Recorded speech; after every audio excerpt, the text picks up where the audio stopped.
Servos de Deus, a buzina tocai, Jesus em breve virá. A todo mundo a mensagem levai, Jesus em breve virá. Apresentamos o programa da Voz da Profecia, uma mensagem de fé e esperança que anuncia a volta do Senhor. A família tem sido acertadamente chamada a célula da sociedade da Igreja. A solidez da família é garantia de uma sociedade estável, sadia, também poderoso elemento na preservação de uma igreja pura. Inversamente, a desagregação da família levaria ao caos social e religioso. Que a família enfrenta hoje poderosos inimigos que ameaçam seriamente a sua sobrevivência. Entre esses inimigos estão o humanismo, o movimento feminista, o divórcio fácil, mulheres trabalhando fora do lar, a pornografia, o fácil acesso às drogas, a música rock. O muito elevado número de divórcios e as separações de fato demonstram que a grande instituição de fato está em crise. O que pode ser feito para fortalecer a família, para assegurar-lhe êxito? Vamos mencionar 6 importantes fatores da estabilidade da família. Primeiro, manter viva na mente em todo o tempo a elevada origem da família, que ela é uma instituição divina. Depois dos seres angélicos, a família, formada à imagem de Deus, é a mais nobre de suas obras. Sim, foi Deus que disse, ao criar Adão, nosso primeiro pai, não é bom que o homem esteja só. Far-lhe-ei uma auxiliadora que lhe seja idônea. Gênesis 2:18. Então o Senhor fez cair pesado sono sobre o homem e este adormeceu. Tomou uma das suas costelas e fechou o lugar com carne. E a costela que o Senhor Deus tomara ao homem transformou numa mulher e lhe a trouxe. E disse o homem: esta afinal é osso dos meus ossos e carne da minha carne. Chamar-se-á varoa, porquanto do varão foi tomada. Por isso deixa o homem pai e mãe e se une à sua mulher, tornando-se os dois uma só carne.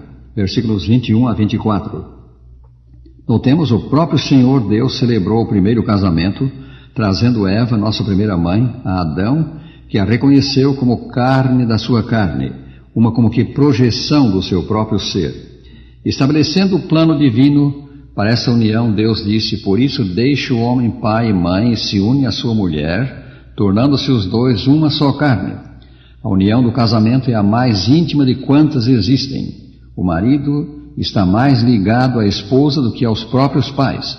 E notemos também, o casamento que Deus aprova é monogâmico, tornando-se os dois uma só carne, não 3 ou 4, mas 2.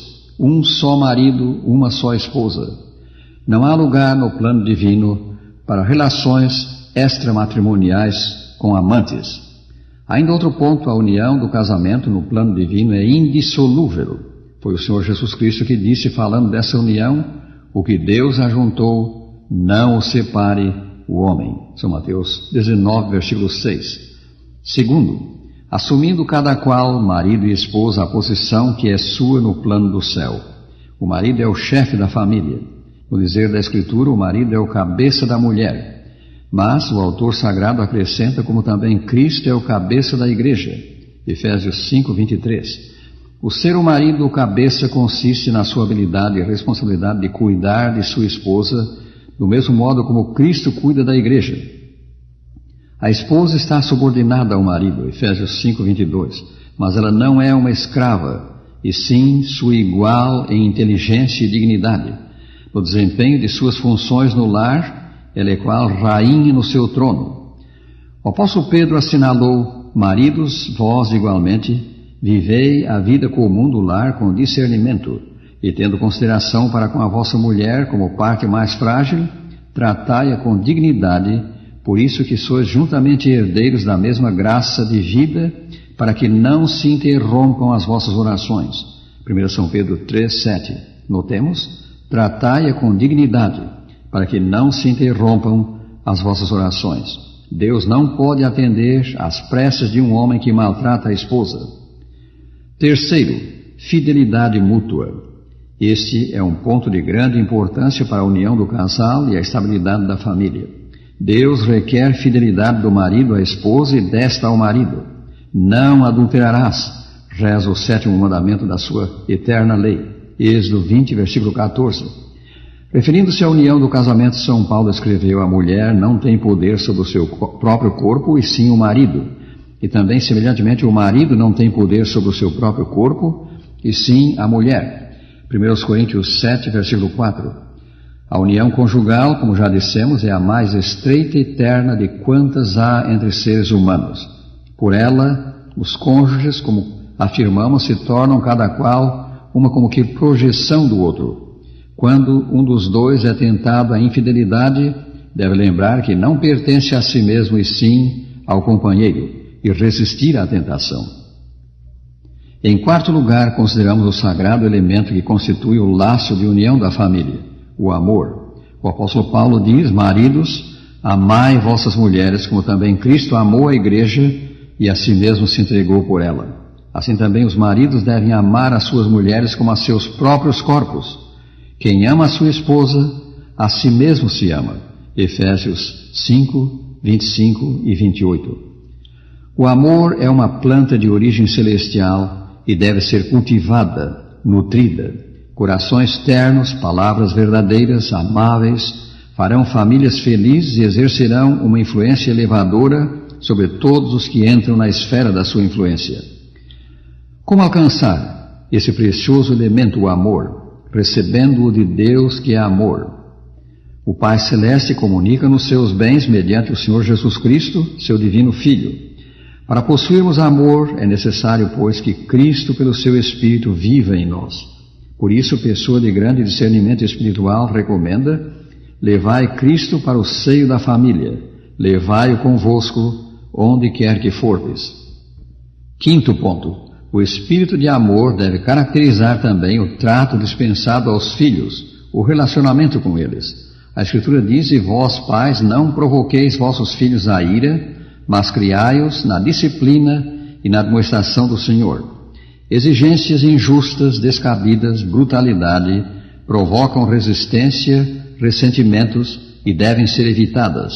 Falando aos pais, sábia conselheira diz: encorajai o amor no coração de vossos filhos. Apresentai-lhes elevados e corretos motivos para o domínio próprio. Não lhes deis a impressão de que devem submeter-se a controle, porque essa é a vossa arbitrária vontade. Porque eles são fracos e vós fortes, porque sois o pai e eles são os filhos. Se desejais arruinar a vossa família, continuai a governar pela força bruta. Certamente alcançareis êxito. Diremos mais a esse respeito na nossa próxima palestra sobre a educação dos filhos. Sexto ponto. Se Deus é a fonte das boas qualidades que asseguram a estabilidade, o bem-estar da família, devem os membros da mesma buscar regularmente suas instruções e ajuda. Os ensinamentos de Deus, inclusive sobre a família, acham-se no Sagrado Livro, a Bíblia. Dando-nos o privilégio de estudar sua palavra, o Senhor pôs diante de nós um lauto banquete. Em toda a família deve haver um tempo fixo para o culto da manhã e o da noite. Quão apropriado é para os pais reunir seus filhos em torno de si antes do desjejum, a primeira refeição do dia, para agradecer ao Pai Celeste a sua proteção durante a noite e pedir a sua ajuda, guia e cuidado durante o dia. Quão adequado é também, quando chega a noite, que os pais e os filhos mais uma vez se reúnam diante dele e lhe agradeçam as bênçãos do dia que passou. A hora do culto deve ser feita muito interessante. Escolham-se trechos bíblicos capazes de apelar às crianças. No interesse delas, evite-se a leitura de longos capítulos, também as longas preces. Tudo deve ser interessante e breve. São estes, pois, alguns dos fatores da estabilidade da família. Manter viva na mente que a instituição da família é de origem divina e, portanto, sagrada. Assumir cada qual o lugar que no plano do céu lhe é designado no lar. Fidelidade mútua. Cultivarem os cônjuges amor mútuo. Cultivarem os pais amor para com os filhos. E então, o mais importante de todos, manter estreita união com Deus, dedicando tempo diariamente ao estudo do Santo Livro e à oração. breve virá, Jesus em breve